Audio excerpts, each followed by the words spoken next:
बहुत नुकसान हो गया उन्हें।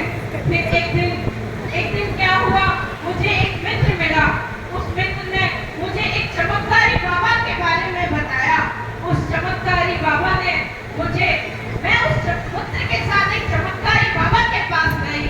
उस चमत्कारी बाबा ने मुझे एक लॉकेट दिया और एक कलश दिया और बोला कि इसकी रोज भक्ति भाव से पूजा करना। जज साहब, मैंने रोज भक्ति भाव से उस कलश की पूजा करी। पर जज साहब, उसने एक बात और कही थी। उसने कहा था कि उस कलश को खोल के नहीं देखना। मैंने भक्ति भाव से रोज पूजा करी उस कलश की, पर मेरा धीरे धीरे सारा कष्ट दूर हो गया जज साहब। पर एक दिन मेरे मन में आया कि मैं उस कलश को खोल के देख लूं।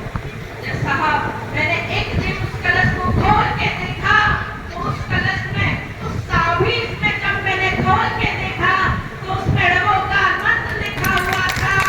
और जब मैंने उस कलश को खोल के देखा भगवान, जज साहब, उसमें पारसनाथ प्रभु भगवान थे।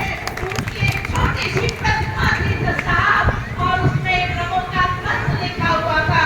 मैं तभी समझ गई जज साहब कि ये सिर्फ धर्म की प्रभावना है। जब धर्म है, धर्म में आज भी चमत्कार होते हैं। अगर धर्म सच्ची श्रद्धा से करोगे तो चमत्कार अवश्य होंगे। मैं यही बताने आई हूँ जज साहब, मैं यही बताने आई हूँ। जो गलती मैंने करी है आप लोग ना करना जज साहब, आप लोग ना करना।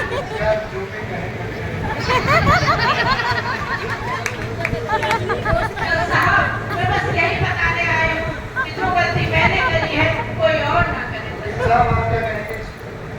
जज साहब, कितने दुख की बात है। हम बेईमान इंसान